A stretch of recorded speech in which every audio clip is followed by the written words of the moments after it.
પાટણ જિલ્લાના સાંતલપુર તાલુકાના વારાહી ખાતે ભાઈ બહેનના અતૂટ પ્રેમની અનોખી કથા ભાઈએ બહેનનું બનાવ્યું મંદિર।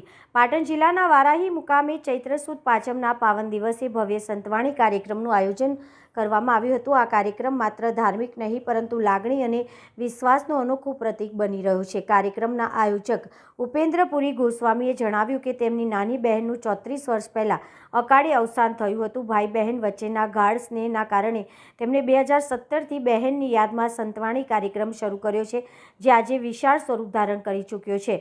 ઉપેન્દ્રભાઈના જણાવ્યા મુજબ એક બિલાડીના સ્વરૂપે તેમની બહેન આજે પણ તેમના પરિવાર સાથે હોવાનો વિશ્વાસ છે। આ લાગણી અને શ્રદ્ધાથી પ્રેરાઈ તેમણે પોતાના ઘરે કેટ ગાર્ડન બનાવી 100થી વધુ બિલાડીઓનું સંવર્ધન કર્યું છે। આ સાથે જ બહેનને સમાધિ આપેલ સ્થળે ભવ્ય મંદિરનું નિર્માણ કરવામાં આવ્યું છે, જેને બેન શ્રી મીનાક્ષી દેવીનું સાનિધ્ય નામ આપવામાં આવ્યું છે।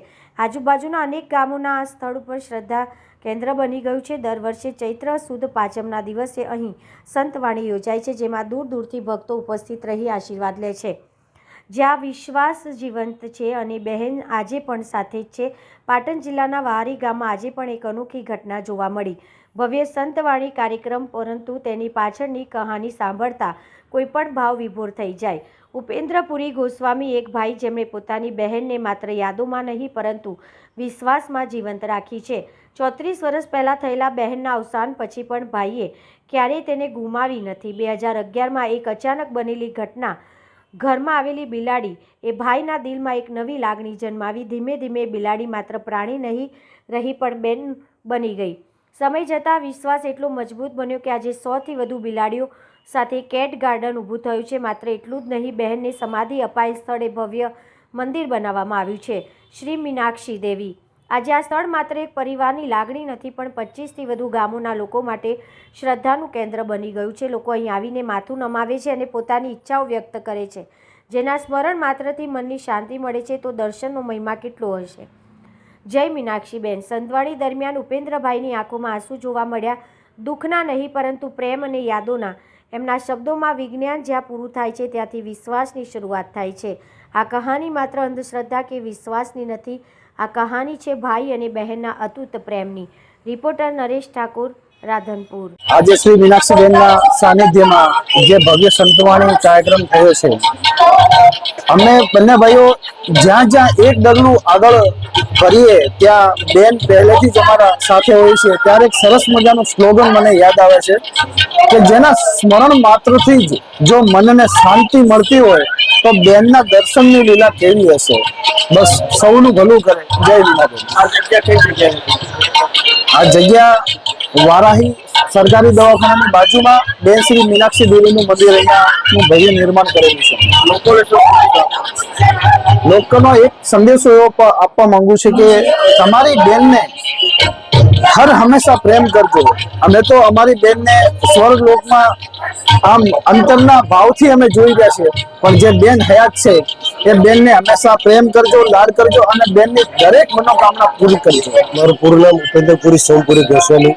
મારું મૂળ વતન છે એદરાણા છે, વડગામ તાલુકાની અંદર આવેલું છે અને મારું જે કર્મ સ્થળ છે એ ગાંધીધામ છે, જ્યાં હું શિપિંગના વ્યવસાય સાથે જોડાયેલો છું। અને અત્યારે આપણે જે પ્રોગ્રામ કરી રહ્યા છીએ એ બેન શ્રી મીનાક્ષીબેનના સાનિધ્યમાં વારાહી મુકામે થઈ રહ્યો છે, જે પાટણ જિલ્લામાં આવી રહ્યું છે। આ જે પ્રસંગ અને સંતવાણી જે થઈ રહી છે એ ભાઈ અને બહેનના વાત્સલ્યની કથા સ્વરૂપે છે। લોકો પૂછી શકે કે ભાઈ અને બહેનના વાત્સલ્યની કથા શા માટે? તો એટલા માટે કે આપણે જે મંદિરમાં અત્યારે ઊભા છીએ એ બેનની સમાધિ છે। બેન આજથી 32 વર્ષ પહેલા દેવલોક પામ્યા હતા। એના પછી એમની સમાધિ આપવામાં આવી અને સમાધિ આપ્યા પછી અમારી સમક્ષ એવી ઘટનાઓ ઘટી જેથી અમને ખ્યાલ આવ્યો કે બેન આજે પણ અમારી સમક્ષ અમારી વચ્ચે જ છે।